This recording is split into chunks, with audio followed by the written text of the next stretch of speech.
Hey there, tankers. Seattle Forge here. And I unlocked the Sheridan a while. I haven't played it a lot because I don't play a lot of Tier 10, so I don't even know why I got it. But it took me a long time to get it, so I bought it and I thought I'd try it out. And the few games I've played, I've been using the 105. I've been pretty happy with it, but I unlocked the 152 millimeter derp gun, and I thought, I'll try it out. See how it's different from when it played on the T49. And I loathe this map in my lights.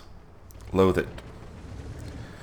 Loathe it. You know, there's no open spotting. There's just a bunch of corridors, and so you really should wait for endgame to really get terribly active, at least if you're a scrub like me. And of course, I'm only going to spot these guys coming down in the 8 line here when it's really too late for me to shoot. I'd have to snap it off, and with this gun, not a great idea. But we do have the 140 who's hiding here behind these tanks, so I aim carefully, and boom, miss. Now, I am using, I start the game using the premium HE rounds, which have 85 penetration, and can do a ridiculous amount of damage if you penetrate, which is rare at Tier 10, you know, unless you get backsides and so on. Quite a few light tanks on each team. Not many heavies.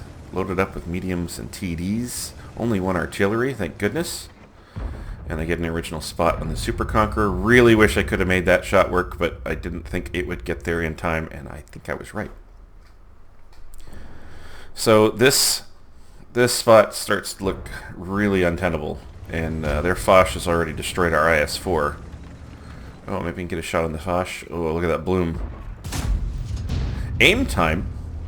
The aim time in World of Tanks, thank you, Klaus, is not how long it takes for the gun to get fully aimed, but to reduce to 1/3 of its full bloom. So when you have a gun whose bloom is the size of the screen, at 1/3 full bloom, you're still not even close to being fully aimed. And even when you are fully aimed, the dispersion is terrible.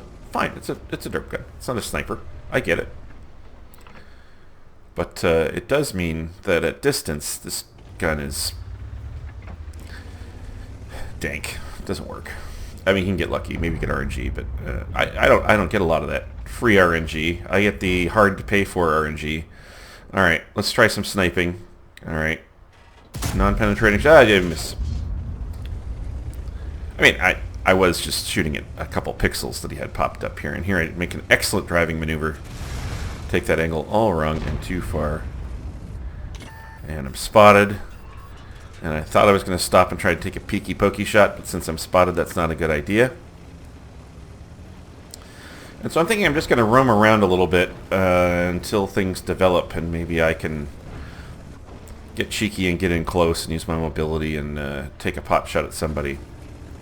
But then I think these boys are going to take a push into the cap circle from the east side. So I move over here to a bush. And what I failed to notice while I'm making this move is that the boys in the west have lost completely and totally, are wiped out. And I'm about to have a Leopard 1 sniper up my butthole. Hey! First contact, first blood for me. Take a little bit off of the Foch. And now I've got to... see, there's the Leopard at my bottom. And Grizz has already turned around. Oh yeah, I'm playing with Grizz. And Grizz is in the awful Object 268. It's probably the worst Tier 10 Russian tank. If you think I'm wrong, let me know why. I mean, it looks cool and all. Oh, and I didn't want to run into him first. But at least maybe I can spot him and Grizz can help out, and maybe I can... I did a critical. I don't know what I critted. I believe if I looked at the post-game stats, it was actually his gunner. It was his gunner. Alrighty. Okay. Sorry, I just got a text. But it wasn't fun, so I'm going to ignore it. Alright, so I am keeping the 264 proxy spotted, but now he's behind all these rocks so nobody can shoot at him. The Type 5 Heavy is pushed around behind me, but he's on the low ground. And I hope he doesn't have the elevation to deal with me. The K91 is not in front of me, so I take a shot at an unarmored Leopard side and only do 297. And this 268 version 4 is, he's like, okay, you shot. You've got a 20 seconds something reload. I'm going to put one into you. That was actually a really smart play. And then somebody takes out, I think a Progetto. The Progetto takes out the 268. So I'm like, okay, 2 unarmored tanks. All right, Leopard. Don't need to aim when I've got 5 meters of splash. And now we can go maybe take a look at this K91. Don't really feel great about actually turning this game around at this point, but I'm going to farm what I can with my big, nasty derp gun. And here we go. Right in the bottom for 933 damage. Nice. I'm actually going to post up the crits that were done to this tank. I shoot him twice.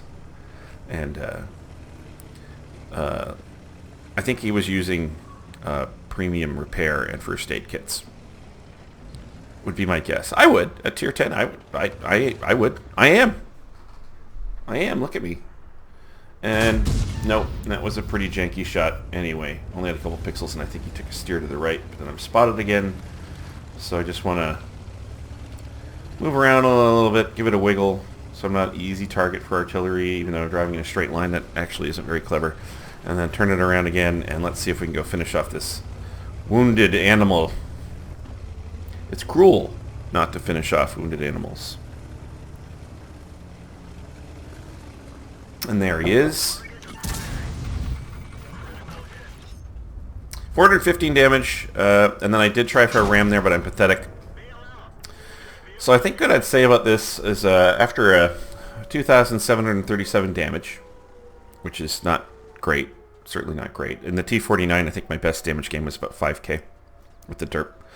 And 1,414 assistance, not a great result. The 105mm will be going back on this tank immediately, which is actually an excellent gun for a tier 10 light tank. So I already talked about the damage and my assistance on the last page, so not a lot here, but 3 original spots. But 7 crits on the K91. I wonder what those were.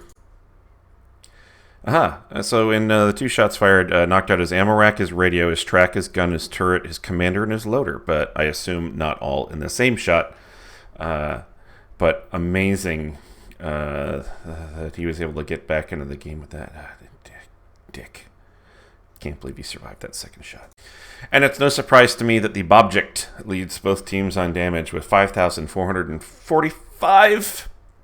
And their Leopard 1 did really well. Playing behind him as well was 3,296. They just swept that side of the map. No problem at all. Really didn't give us much of a chance. And we're losing tier 10s at a voluminous rate on both sides. Just terrible, terrible team result. Considering I did fire a fair amount of heat, it was actually put off with personal reserve bonus and stuff like that. So I only lost like 13,000 credits. Only lost 13,000 credits. And, I forgot to mention, no badge. I mean, the result wasn't good, great, whatever. I thought it was at least maybe mediocre, but no, it's not even mediocre. So this tank can do so much more, and it obviously does so much more with the 105mm gun.